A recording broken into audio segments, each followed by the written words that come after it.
السلام عليكم ورحمة الله وبركاته. تحياتي لحضراتكم جميعا ويا رب تكونوا في أتم صحة وفي أحسن حال. يوم مهم جدا جدا في تاريخ حسم بطولة الدوري العام. النهاردة أكون أو لا أكون، النهاردة الزمالك يعتمد على نفسه فقط دون النظر إلى نتائج الآخرين. أنا المهم عندي النهاردة في تمام 5 تبدأ مباراة الزمالك، وأنا بقول لكم اهوت. أنا طبعا آسف إن أنا كنت قلت إن استاد السويس الجديد المباراة أول ما اتعملت القرعة ومسجلها عندي استاد السويس الجديد، وبالمناسبة أنا مسجلها أقسم بالله، وكانت الساعة 8. المباراة كانت الساعة 8 أهي، يعني أنا مش عارف تبان عندكم ولا لا. الساعة 8 استاد السويس الجديد اهي تحت ايدي. الساعة 8 كانت استاد السويس الجديد. انا معرفش ليه حتى تم تغيير الميعاد من 8 الى 5. ده امر غريب جدا جدا. فانا يعني من ساعة ما طلعت القرعة وانا مسجل هذه البيانات عندي ومحتفظ بها تماما لوقت اللزوم. انما خسرنا من المقاول ديت خلاص. المباراة على استاد القاهرة، واستاد القاهرة له كلام كتير جدا في هذه الحلقة ان شاء الله. النهاردة الزمالك يتم تعيين الحكم الفاجر، وآسف وانا بقول لكم هناك فجر تحكيمي من هذا الحكم، فجر تحكيمي على أشده من هذا الحكم. حكم ابن السنطة محافظة الغربية، الحكم محمود ناجي، اللي لسه عامل مصيبة نوفي مع النادي الأهلي في مباراة سموحة، واللي يعني لم يحتسب ركلة جزاء واضحة كالشمس. لا هو ولا اللي قاعد في الفار قال له انت بتعمل ايه، لان امور متفق عليها. عشان كده انا بقول لك هناك اتفاق مشبوه. الكلام والسكوت التام عن الهوجه اللي كان عاملها الاهلي على يعني استجداء، مش بقول لك ركله جزاء، استجداء ركله جزاء لا وجود لها الا في عقل هؤلاء، يعملوا منها مشكله ويلوثوا الدوري العام بهذا الموضوع. طبعا كتموا خالص. النهارده مباراه البيراميدز مع النادي الاهلي في 8 بعد ما يكون عرف نتيجه الزمالك. والحكم بقى، الحكم اللي شويه يقول لك لا ده هو اللي هيحكم، الحكم الساحه هيكون مارتن بيترسون، وفوجئنا. وبعد كده قال لك اللي هو انا من الاول قلت لك اللي هو دانيال شراجر. فدانيال شراجر هو الحكم وبيترسون هو الحكم الرابع. انما واضح ان هناك اتفاق مشبوه، وده اللي هنشوفه على ارض الواقع، مش هنسبق الاحداث. بس اذا كان هناك وضع يؤكد هذا الاتفاق، تأكد أن هذا الاتفاق موجود في مباراتنا مع الأهلي واستخدام حكم أجنبي لهذه المهمة. ده مش عايز جدال. فاحنا قاعدين منتظرين نشوف ايه اللي هيحصل من هذا التحكيم، واقول لك مين الحكم اللي جاي لمباراة نادي الزمالك. انما الاعتماد على النفس، الاعتماد على لاعبي نادي الزمالك والمباراة في أرض الملعب، ده هو الأهم والأهم عشان بإذن الله نحصل على ال3 نقاط، نبقى 52 نقطة والفارق 8 نقاط عن المنافسين. هم يخلصوا على بعض بقى، ملناش علاقة بهذا الموضوع. عموما الموضوعات هامة جدا جدا معايا النهاردة في حلقة اليوم. خليك معايا، اوعى تروح في أي مكان. أحبائي عشاق نادينا الملكي، عشاق نادي القرن الحقيقي، عشاق نادي الزمالك العظيم، أهلا ومرحبا بكم ومعاكم حسين خضر وحلقة جديدة بقناتكم حائط صد زملكاوي. معانا النهارده في حلقة اليوم: الزمالك بالقوة الضاربة واستاد القاهرة يقلب الموازين. وهقول لك ليه وازاي، وخليك معايا ان شاء الله، موضوع مهم جدا. والاهلي يفتح خزائنه في كل الاتجاهات، ده موضوع هام جدا جدا جدا كمان. ورفض طلب الزمالك والخطيب يهدد. بسم الله ما شاء الله، اخيرا زار الخطيب والخطيب يهدد.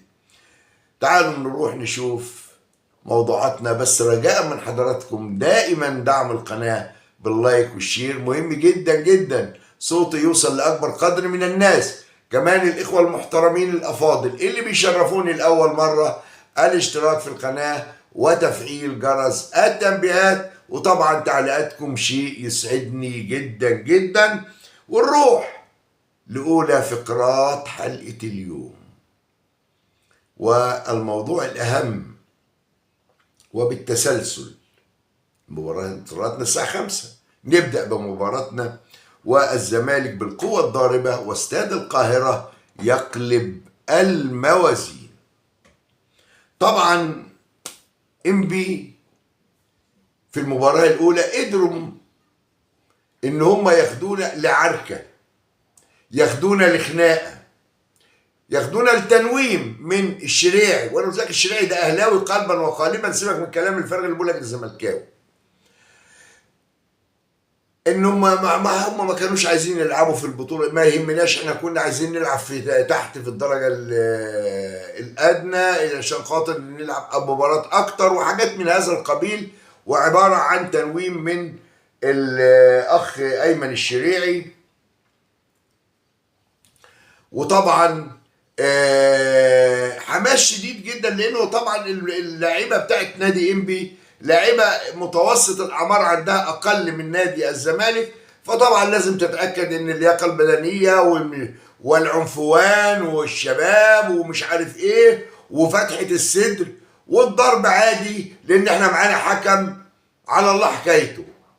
وخلي بالك عندنا هنا منسي وبزيرة الاثنين اساسا مهددين، فهو هيجرنا لهذا الموضوع. وطبعا الواد اخطاي ولا جنكيز خان ولا زي ما بيسمى بقى، الواد اللي هو كان منزل تويتر قال لك انا مش هتكلم عن اي حاجه الا باحتفال مع احتفال الاهلي ببطوله الدوري، يعني امور شغل نرفزه. انما طبعا انا عايز اقول لحضرتك على حاجه، ده كلها زوبعة فنجان. مين انبي؟ يعني انا مهما وصلوا ومهما عملوا، مين انبي اساسا علشان ياخد من عقل وفكر نادي الزمالك؟ مهما كنت انت صغير قوي قوي قوي قدام الزمالك، والهوجه اللي معموله واللي بيعملها الشريعي والاعلام القذر الرياضي اللي عمال شغال على انبي بالذات، هو ده لب القضية ومربط الفرس. المباراة الأولى يا جماعة كانت تقام على استاد المقاولون العرب، وكلنا عارفين استاد المقاولون العرب استاد ضيق، وكمان الأرضية مش مناسبة تماما للعب أي مباراة. ده كان المباراة الأولى، عشان كده بقول لك استاد القاهرة هيقلب الموازين. ليه؟ لان هم طبعا عايزين ياخدوك في منطقه يعني ويجروا فيها، وتكون منطقه ضيقه ويقدر ان هو يعمل الضغط بتاعه، والخناقه اللي بتحصل في نص الملعب يبقى يشتغلها ويشتغل على اللعيبه ونرفزه اللاعبين، يخرج اللاعبين عن شعورهم. اعتقد ان معتمد جمال اكيد طبعا نبه لاعبي نادي الزمالك عن البعد تماما تماما عن اي عراك بينه وبين اي انت نازل علشان تكسب في ارض الملعب. ملناش دعوه بالمساخر اللي بتحصل دي. انا عندي كمان استاد القاهره كبير، اتمنى ان احنا نعمل استريتش للملعب، يبقى احنا نلعب على الاجنحه. الاجنحه الطياره بتاعتنا ديت هتدي حيلهم، وتحاول انك انت بقى ايه مش زي ملعب المقاولين هيربطنا في مكان ضيق واللعب يبقى في وسط الملعب، وشوف بقى اللي يجرى بقى بعد كده بقى خناقه. فانا عايز المساحات تبقى واسعه، عايز الزمالك يفتح على الاجناب. نفسي واتمنى ان يلعب شيكو بس. هما بيعتمدوا على الضغط العالي وانهم بينزلوا عندهم نشوة الانتصار، واقول لك النشوة دي جت منين. فهم عايزين هذا الكلام. انا عايز شيكوبانزا بسرعاته بلعبه على الخط يقدر يفتح مساحات كتيرة جدا جدا، وتقدر انك انت تخلص عليهم في اول ربع ساعة وينتهي الامر تماما. ده الكلام اللي احنا بنقوله، لان هم طبعا الشغل الشاغل عندهم دلوقتي الزمالك والدوري. هم ما لهمش لا لهم في الموضوع ده لا اي وزن في المنافسه. انما المهم ان انا عكنن على نادي الزمالك بسبب ايه؟ بسبب المكافآت الرهيبه جدا جدا. من هتقول لي من اسمه دوت الشريعي؟ لا والله، المكافآت جايه من النادي الاهلي، وبالتحديد جايه من ياسين منصور عن طريق كهربا. كهربا يعني بيوعد اللعيبه بمكافآت مجزيه قوي قوي قوي. انت يا كهربا انت حيلتك ايه؟ انت حيلتك ايه؟ ده انت ما حيلتكش لباسك اللي انت بتلبسه ده. انت اللباس ده موجود في النادي، انما بعد كده بتخلع اللي وتروح سلت. انت ما حيلتكش حاجه يا ابني. انت دمرت نفسك ودمرت اهلك، ولسه بتتمادى ولسه بتتواصل مع سيد عبد الحفيظ وبتتواصل مع ياسين منصور على اساس انه ايه بقى؟ يعني ايه ينوبك من الحب جانب. اهي شحاته والسلام. ما انت قاعد دلوقتي مديت ايدك بعد ما كنت السيد في نادي الزمالك وكان الكل بيتمنى رضاك. هو انت بتلعب يا ابني في انبي؟ سؤال، انت بتلعب في انبي؟ انت قاعد بتلم لهم كور، قاعد خدام لشويه عيال. انما بقى انك انت بقى هتدي مكافآت، لا هتدي منين؟ إيه؟ من عند مين يا حبيبي؟ من عند مين؟ فمكافآت رهيبه جدا جدا بيعد بقى ياسين منصور لحفظ ماء الوجه عندهم، لانهم خلاص فوز الزمالك المتوالي والمتواصل وانكسار الاهلي اللي باذن الله على طول متواصل ده عامل لهم قلق بعد كل هذه الاموال ومدربين وسرقه لعيبه وحاجات كتير جدا جدا. وفي النهايه هم في المركز الثالث وان شاء الله في الرابع. هم بقى عاملين ايه؟ لا ده عاملين مكافآت لكل لاعب يشارك في المباراه، يشارك في المباراه سواء كان اساسي او نزل من على دكه البدلاء هياخد 200,000 جنيه. ايه ده؟ 200,000 جنيه لكل لاعب يشارك في المباراه. حاجه ما كانوش يحلموا بيها. بلس من يحرز هدف في الزمالك بقى ده ايه كمان؟ $500,000. ما فيهاش جدال.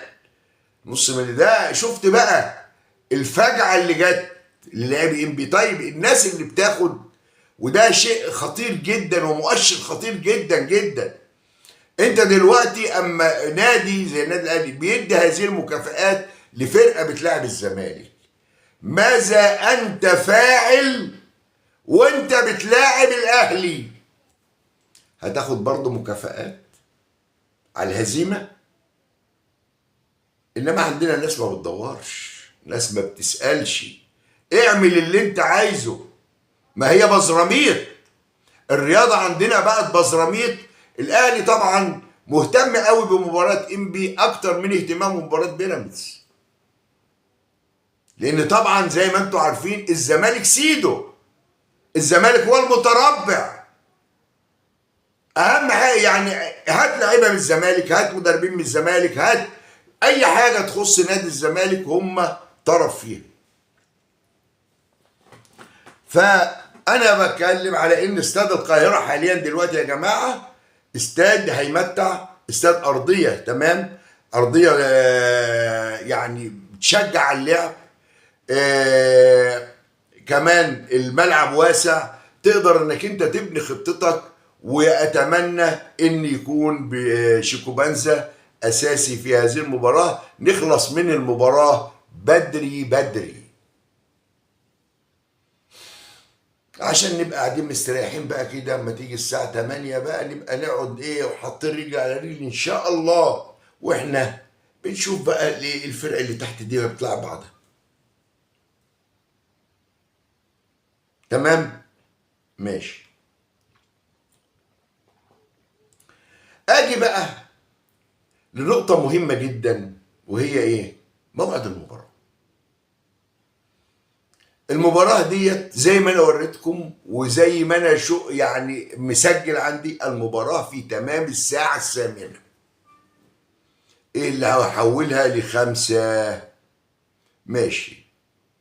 الزمالك بمجلس إدارة الزمالك أرسل خطاب للربط، أرسل خطاب للربط في الاستخبص. مش عارف ليه ما بتعلنش ان انا بعت للرابطه بقول لها ان انا عايز المباراه ايه يعني تبقى الساعه 6 بدل الساعه 5. وهنا ما تقولش انهم هيرفضهم، ده حقك لسبب بسيط جدا. انا مش ملزم بالساعه اللي اتقدمت. الساعه اتقدمت يعني بقت الساعه 6 او الساعه، المفروض الساعه 4. الساعه 4 انت ميعادك كده يعني الساعه 5 كانك بتلعب الساعه 4 بالظبط. طب ما انا اخليها 5 على التوقيت القديم، وده حقي. العب ليه في عز الولعه؟ اجيب الجماهير في عز الولعه دي ليه؟ هو احنا بنلاعب يا جماعه بنلعب في جنوب افريقيا؟ هو احنا بنلاعب في بطوله افريقيا علشان خاطر نبقى نضرب؟ طب احنا بنروح جنوب افريقيا يقول لك هنلعب الساعه 3. ليه يا جماعه احنا كده؟ عشان خاطر ان انا انال منك.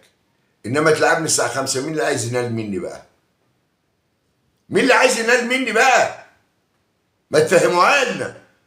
انما طبعا مجلس اداره الزمالك بعتها في الاستخبص.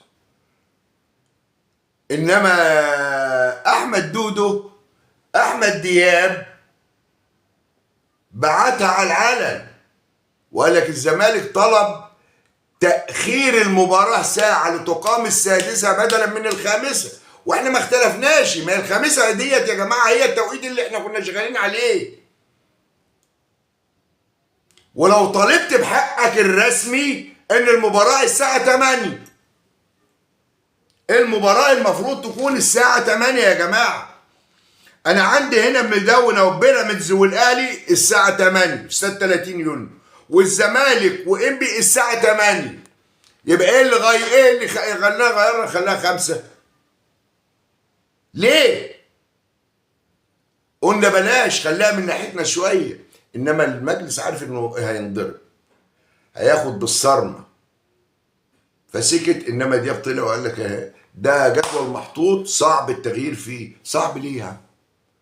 صعب ليه؟ الملعب 6 وغيري هيلعب 8، ايه المشكله يعني؟ مصعبينها ليه؟ وتم رفض طلب نادي الزمالك.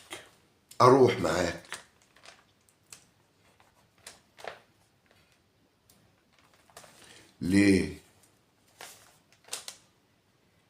لحكم مباراة الزمالك والأهلي يوم الجمعة القادم. طبعا هناك تسريب بأن حكم المباراة هو الأسباني خفير البيرولا روجاس. ده الحكم اللي هيدير المباراة. ده الحكم ده كان لسه بيدير نهائي كأس الملك عندهم، كاتبين ريال سوسيداد ونادي اتلتيكو مدريد على ما اظن، يعني اتلتيكو مدريد وريال سوسيداد، نهائي كأس الملك اسبانيا. اتمنى ان الحكم اللي يجي يكون عادل، بس احنا هنعرف البشاير من مباراة بيراميدز النهارده. بالنسبة لنادي الزمالك يا جماعة عشان الامور تبقى واضحة، محمود بن طيب جاهز تماما لخوض اللقاء، وده بيدي اريحية كبيرة لمعتمد جمال في انه يبقى محمود بن طيب موجود في الباك الشمال، ويبقى احمد فتوح موجود في نص الملعب، لانه لاعب مهاري ولاعب بيلعب بينيات حلوه ولاعب بيسرع المباراه، فوجوده في نص الملعب مهم جدا. وفي نفس الوقت اضمن ان الباك اليمين بتاعنا الباك الشمال بتاعنا تمام التمام، مفيش اي مشاكل. والسرعات بقى، لان احتمال برضو شيكوبانزا رجوع، ولو انه بيرجع ويدافع والله. يعني لو انت بصيت للهدف اللي اتحط في بيراميدز كان اساسه برضو قطع من شيكوبانزا. اتمنى ان شيكوبانزا يكون موجود. عموما الزمالك بيجهز القوه، ما فيش بقى ان هقعد بزيره، ما فيش ان انا هقعد منسي. الزمالك كامل بالقوه الضاربه لمباراه انبي. مباراه انبي تساوي 3 نقاط، مباراه الاهلي تساوي 3 نقاط، وبعدين مين الاهلي بقى اللي انا هقعد له لعيب علشان خاطر ان انا اضمن ان هم يلعبوا قدام مباراه الاهلي. اي 11 لعيب في الزمالك هيخلصوا على الاهلي يا جماعه. هو الاهلي زي ما قال اسمه فتحي دوت فرقه ملط، فرقه ملط. ولولا ان هيكون في مساعدات تحكيميه الاهلي هيشيل طين. لو ما فيش مساعدات تحكيميه خد مني وما تاخدش من شويه، دي حقيقه والله.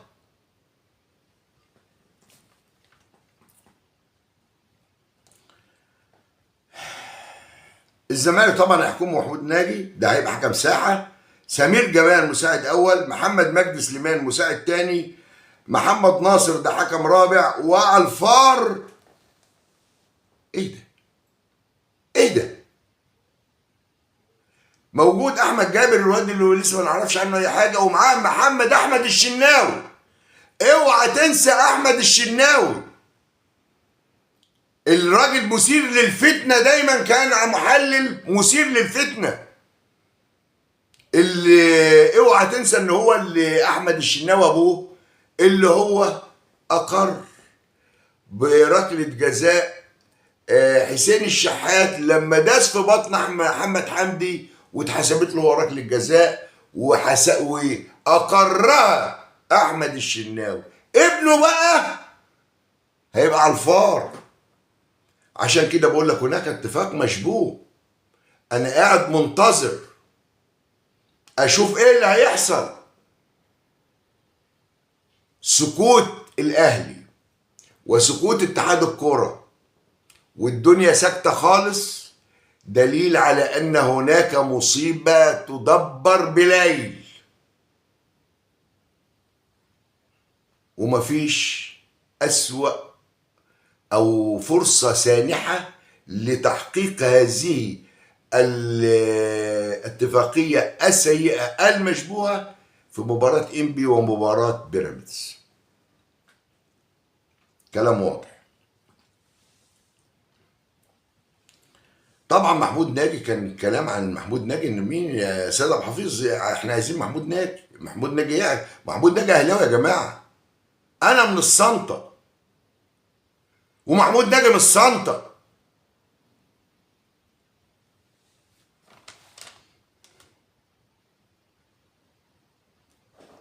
محمود ناجي بالمناسبه يا جماعه طبعا كلنا عارفين فاكرين ماتش سموحه لسه اول امبارح اهو، وضرب الجزاء ما يختلفش عليها اتنين.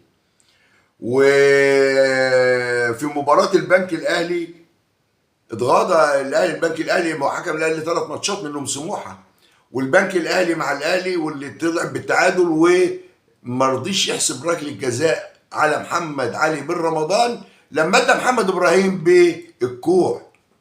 عادي جدا، عادي جدا جدا.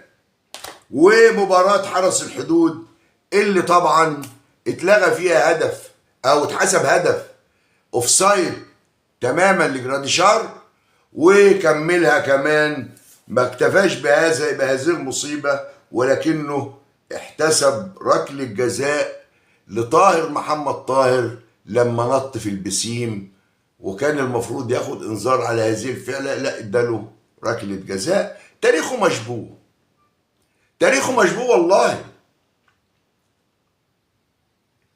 انا فاكر والله يعني من فترة، يعني لم تخن الذاكرة،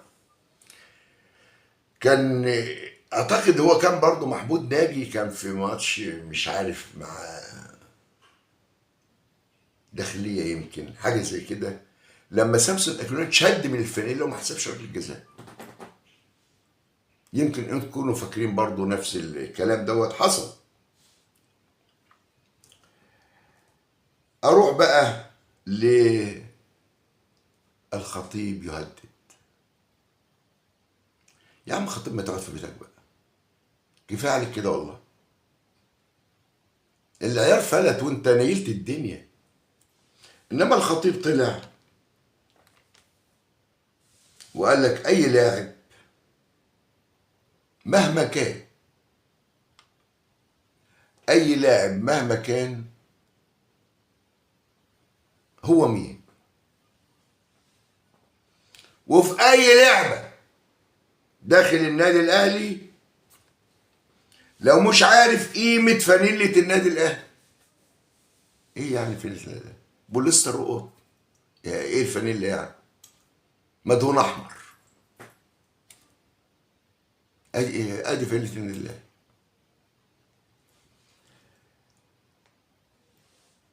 وجمهور الاهلي والكيان اللي عايش فيه وبيلعب فيه مش هيكون لك وجود في النادي عاجلا او اجلا.